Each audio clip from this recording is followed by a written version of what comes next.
Hello, I'm Mario Toneguzzi, taking care of business today. I'm managing editor of Canada's podcast, and joining me is Paula Allen, who is global leader, research and client insights for TELUS Health. Thanks for joining us today, Paula. A pleasure, Mario. All right, let's talk about the latest TELUS Mental Health Index that came out. And the key finding, well, one of the key findings, several there, but it's about young workers and who are feeling isolated and lonely. Now, did that surprise you that that's happening out there in the workplace? Unfortunately not. And I'll tell you why it didn't surprise us, because we're in this every day. The whole trend towards increased social isolation and loneliness has been going on for quite some time.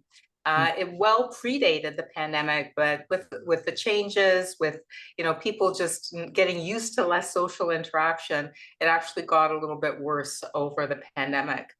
And we've found that younger workers are been much more sensitive to a number of things. So higher anxiety, lower Right. mental health scores. So finding that they have an increased incidence of loneliness and social isolation is not surprising, because that is such a factor in mental health and in anxiety. Okay, so what does the workplace need to do that? Now they know the problems that is a problem there. What do they need to do to, I guess, mitigate that and alleviate some of the issues that that might cause? Well, there's a couple of things. I think first and foremost, we have to think about what actually drives the damage. What actually creates that sense of isolation and loneliness. And it's not lack of being around people. So if you're not around people ever, then you really don't have an opportunity to develop trusted relationships. But just being around people doesn't necessarily mean that you have that trusted relationship that'll counter that sense of isolation. So Mhm. I think sometimes we underestimate what an impact the workplace and the work situation has on your life. Yeah. And organizations that really invest in building trust, they have good communications, they trust their people, they provide support. They really kind of train their managers to make sure that the managers know how to foster, genuine trust. Those Yeah. organizations do a lot better in terms of people's mental health and productivity. So when you are an employer and you have this situation and you know it exists, like what Mhm. impact does it have on a company and on a business operation? Well, let's think about the process. So, when you are feeling isolated, when you are feeling lonely, your natural response as a human being is to feel anxious, is to feel that this is not right. Even if you're not thinking that in terms of words and sentences, we're just built to make sure that we have those connections, because it actually anthropologically keeps us safe. Mhm. So when you have that kind of increased anxiety, when you have that increased tension, mental energy is going to that and not going to the things that you would necessarily want it to go to. If you can still be productive, but it takes so much more energy and you're more likely to burn out. It really does compromise people being at their best, personally and at work. All right. Now, a couple of other findings from the report. I found the one area about the mental health risk. Of people feeling that they're at risk for that to be quite high. What is contributing to that? So I think believe what you're talking about is the proportion of working Canadians who are considered high risk. Yes. And when we looked at this, we didn't ask people whether they thought that they were high risk. We looked at their responses to a number of different indicators. And then with our algorithm, we were able to separate high, medium, and low risk by the likelihood of developing a mental health disorder, the interference that emotional issues have in every aspect of people's lives. And what we've seen is that before the pandemic, this is where the pandemic actually does come in.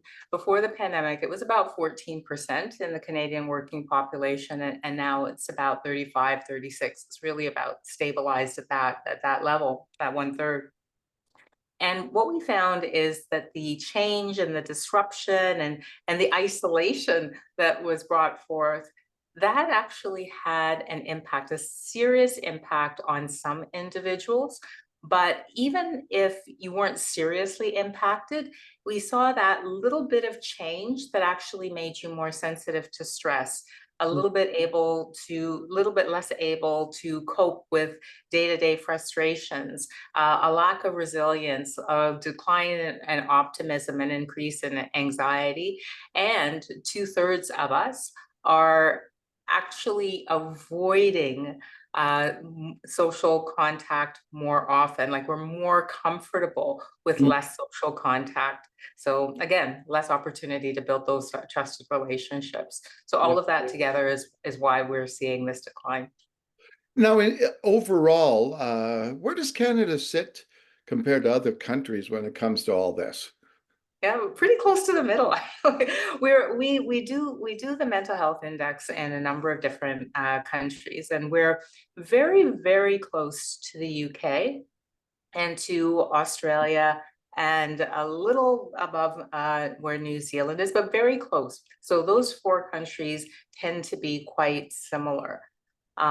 We see some differences in Europe, like overall a little bit lower mental health than what we see in Canada, and we see a fair bit of strain in Asia as well. And in the United States, it's really very interesting because some pockets are very similar and some pockets are very different. But when we get right down to it, people might not be expressing, the lack of optimism in the same way. It's a very optimistic society. But we are definitely seeing the trend across the world, including the United States, in terms of lower mental health and resilience amongst younger workers. Interesting. Yeah. Now, the other thing I wanted to ask you about that, when you take all this into account, some of the mental health issues, the, loneliness and all that, how important is it for an individual or a worker to feel that he or she is valued in the workplace and valued for what they do? Oh, that's tremendously important.